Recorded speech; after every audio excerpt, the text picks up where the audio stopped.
Good morning students हम challenges to Congress system read कर रहे थे, जिसमें हमने लास्ट लेक्चर में हमने डिस्कस किया था कि जो 1960s का डिकेड था वो डेंजरस डिकेड हुआ था, क्योंकि उस समय कांग्रेस के अलावा पूरे देश ने उस समय काफ़ी ज़्यादा चैलेंजेस को फेस किया था।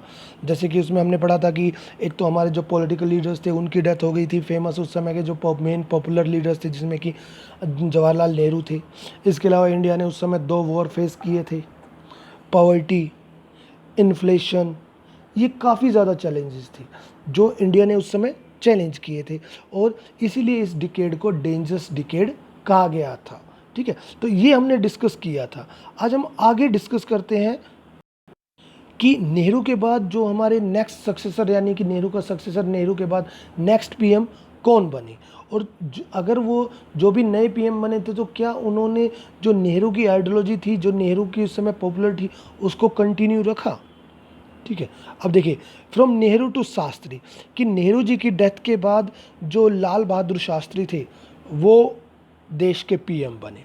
देखो नेहरू जी की डेथ हुई थी वो 27 मई 1964 में हुई थी। उस समय ये डाउट, एक चैलेंज आ गया था कि भाई उनके बाद कौन लीडर बनेगा। ठीक है, देखिए the ease with the succession after Nehru took place proved all the critics wrong, कि अब जो ये केसेस चल रहे थे, जो ये डाउट चल रहे थे कि भाई नेहरू के बाद कौन होगा, इतना पॉपुलर कोई नहीं है, इस तरह की जो बातें थी उन पर रोक लग गई थी, वो सारी बातें गलत थी। व्हेन नेहरू पास्ड अवे, कि जब नेहरू जी की डेथ हुई, के कामराज, कि उस समय कांग्रेस के प्रेसिडेंट, ध्यान रखिएगा कि कांग्रेस पार्टी के प्रेसिडेंट थे वो थे के Kamaraj, the president of the Congress party consulted party leaders, की उन्होंने पार्टी लीडर्स के साथ बातचीत की, and Congress members of parliament, और कांग्रेस के पार्लियामेंट मेंबर्स थे उनके साथ, and found that there was a consensus in favour of Lal Bahadur Shastri. और उन्होंने ये देखा कि जितने भी जो चाहे तो कांग्रेस के लीडर्स थे या पार्लियामेंट में जो मेंबर्स थे वो सभी लाल बहादुर शास्त्री के फेवर में थे कि नेहरू जी के बाद लाल बहादुर शास्त्री को पीएम बनाया जाए। He was unanimously chosen as the leader of the Congress parliamentary party, कि उन्हें कांग्रेस पार्लियामेंट्री पार्टी का लीडर चुना गया, and this became the country's next prime minister, और उसके बाद देश के नेक्स्ट प्राइम मिनिस्टर बने। Shastri was a non controversial leader from Uttar Pradesh who had been a minister in Nehru cabinet for many years, कि शास्त्री जी जो थे उनके नाम पर किसी को भी कोई ऑब्जेक्शन नहीं था, कि नॉन कंट्रोवर्शियल लीडर थे। ठीक है, और वो यूपी से बिलोंग करते थे। ठीक है, और नेहरू कैबिनेट में वो कई सालों तक मिनिस्टर भी रहे थे। ठीक है, Nehru had come to depend a lot on him in his last year, कि जब उनका लास्ट ईयर चल रहा था, यानी कि लास्ट ईयर यानी कि जब वो बीमार हुए थे, तो उस समय नेहरू जी जो थे पूरी तरह से शास्त्री जी के ऊपर डिपेंड थी। He was known for his simplicity and his commitment to principles, कि शास्त्री जी अपनी सिंप्लिसिटी के लिए जाने जाते थे और अपने जो प्रिंसिपल्स थे उनके कमिटमेंट की, मीन्स अपने सिद्धांत पर कायम रहते थे। Earlier he had resign from the position of railway minister accepting moral responsibility for a major railway accident, कि पहले वो रेलवे मिनिस्टर रहे थे और उस समय रेलवे का एक एक्सीडेंट हुआ था जिसकी कि उन्होंने नैतिक रिस्पॉन्सिबिलिटी ली, अपनी मॉरल रिस्पॉन्सिबिलिटी ली और अपनी रेलवे मिनिस्टर की पोस्ट से रिज़ाइन कर दिया था। Shastri was country's prime minister from 1964 to 66, कि 1964 से 66 यानी कि लगभग 2 इयर्स तक ही ये देश के पीएम रहे।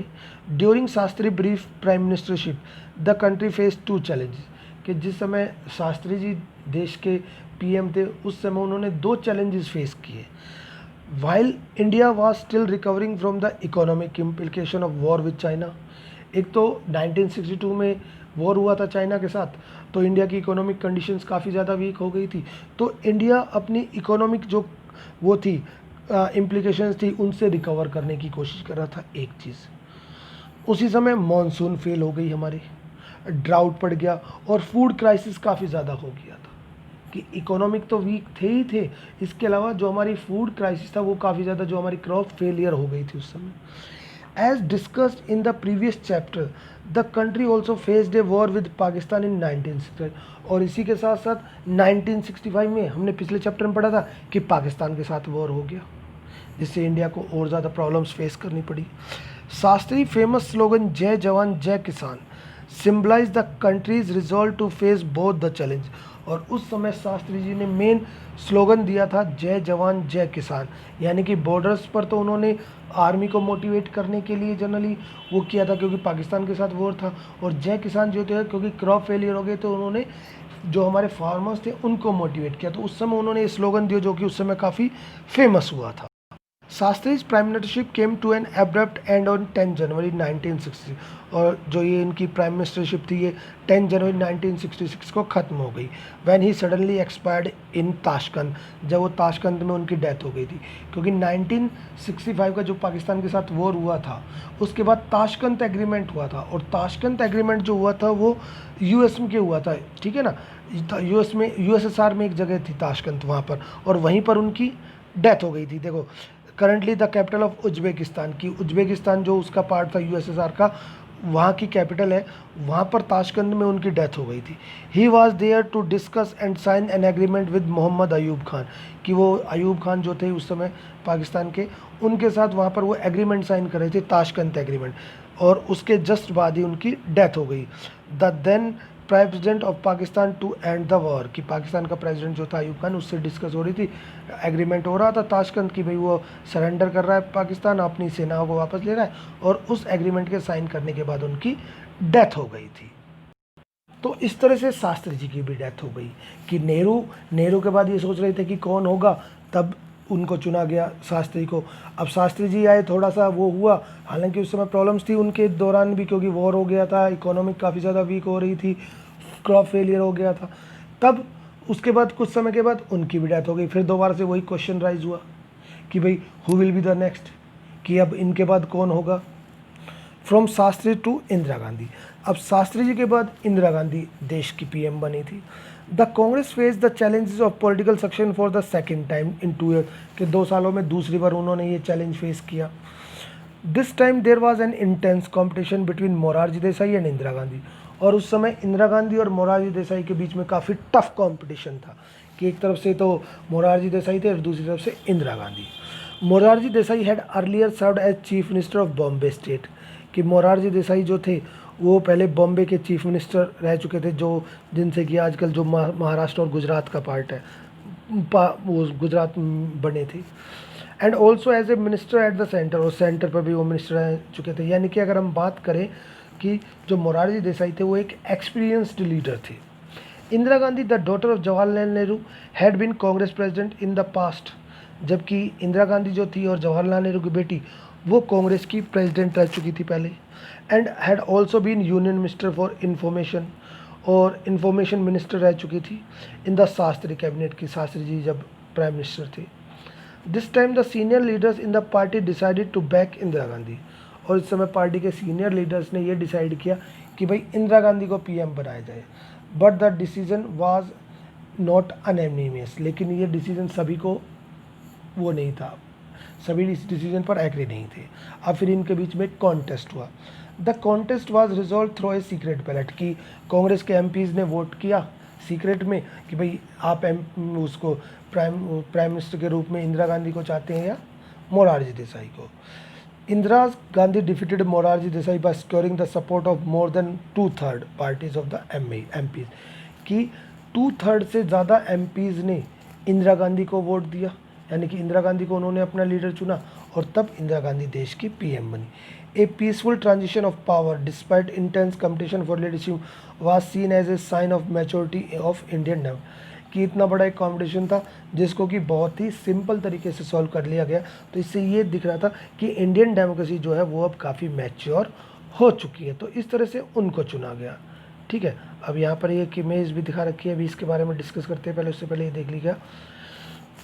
It took some time before the new prime minister could settle down, कि देखो नए प्राइम मिनिस्टर को सेटल होने में कुछ समय लगता है। While Indira Gandhi had been politically active for very long, लेकिन इंदिरा गांधी पहले से ही एक एक्टिव लेडी थी। She had serve as a minister under Lal Bahadur Shastri only for a short period, कि कुछ समय के लिए वो उसके कैबिनेट मिनिस्टर रही थी इंफॉर्मेशन में। The senior Congress leaders may have supported Indira Gandhi in the believe that her administration and political inexperience would compel her to be dependent on them for support and guidance. अब पार्टी के senior leaders थे, उन्होंने कहा कि भाई ये तो अभी अनएक्सपीरियंस लेडी है, अनएक्सपीरियंस लीडर है, तो ये जो है ये हमारे ऊपर डिपेंड रहेगी, जिससे कि हमें अपनी पावर राइज करने का मौका मिलेगा। यानी कि इंदिरा गांधी जो है हमारी सपोर्ट और गाइडेंस के बिना काम नहीं कर पाएगी। Within year of becoming prime minister, की 1 साल पीएम बनते ही Indira Gandhi had to lead the party in Lok Sabha elections, कि इंदिरा गांधी ने लोकसभा के इलेक्शन में पार्टी को लीड किया, क्योंकि ये 66 में बनी थी और 4th जनरल जो इलेक्शंस हुए थे वो 1967 में थे। यानी कि 1 साल ये पीएम रही थी और उसी समय फिर इलेक्शंस हो गए इनकी लीडरशिप में। Around this time the economic situation in the country has further deterred, और इस समय देश की जो इकोनॉमिक कंडीशन थी और ज़्यादा ख़राब थी। Adding to her problem faced with these difficulties she set out to gain control over the party and to demonstrate her leadership skill. अब उनके पास ये मौका मिला कि वो अपनी पार्टी के ऊपर अपना डोमिनेंस रखे और अपनी लीडरशिप स्किल्स को दिखा सके। तो इस तरह से इंदिरा गांधी के पास पावर आई थी। अब यहाँ पर आप देखिए कि ये पहले सीनियर लीडर्स जो थे, जो इंदिरा गांधी पर किससे चाहते थे कि वो इंदिरा गांधी उनके ऊपर डिपेंड रहे, लेकिन अब वही लीडर्स अब इंदिरा गांधी के उसमें आ गए थे, अंडर आ गए थे। ठीक है, अब एक बार ये देख लीजिए कि यहाँ पर ये दिखाया हुआ है लाल बहादुर शास्त्री के रिगार्डिंग। देखिए, प्राइम मिनिस्टर ऑफ इंडिया, ठीक है, पार्टिसिपेट इन फ्रीडम मूवमेंट, कि 1930 से इंडियन फ्रीडम मूवमेंट में हिस्सेदार थे। यूपी के मिनिस्टर रहे थे, general secretary of Congress, Congress के जनरल सेक्रेटरी, यूनियन मिनिस्टर रहे थे 51 से 56 तक। जब रेलवे मिनिस्टर थे, जब उन्होंने रेलवे का एक्सीडेंट हुआ था उस समय रिज़ाइन कर दिया था। फिर इसके बाद ये 1957 से 64 तक रहे थे और इन्होंने एक फेमस स्लोगन दिया था, जय जवान जय किसान का। तो ये तो लाल बहादुर शास्त्री जी के बारे में था। अब इसके बाद एक इंदिरा गांधी का और देख लीजिए कि इंदिरा गांधी के बारे में, कि prime minister of India from 1962 to 77, कि 1966 से 77 तक ये पीएम रही और उसके बाद 80 से 84 तक। जवाहरलाल नेहरू की daughter, participate in the freedom struggle as a young Congress worker, कि कांग्रेस वर्कर के रूप में इन्होंने फ्रीडम स्ट्रगल में हिस्सा लिया।